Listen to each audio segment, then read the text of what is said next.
Dito kami sa, ano to, Barangay Punta. Punta Uno. Yun lang. Computer shop.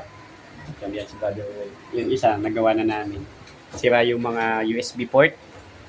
Ito naman ay, ayan, blue screen of death. Nagano, may error yung Windows. So, walang ginagawa. Try natin yung troubleshoot yung kanyang Windows. Nagano, re-repair. So, ayan. So, katapos lang namin sa Ligtong 1, no? Ligtong 1, Rosario, Cavite.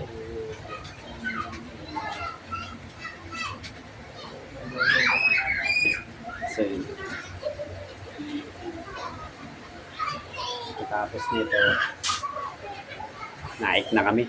Yung kasing gagawa namin sa Bacor ay naman mag-reply. Hindi, marami din kasing pending na hindi pa namin nagagawa. Nagyan na lang hiring sa para maano. Pakurap na yata oras niyan eh. So yun, so update na lang po ako mamaya. So may mga dadaan na pa po tayo ulit. So sana matapos po. So yan. Barangay Punta Uno, Tansa, Cavite. Home shop. Yan, Tansa.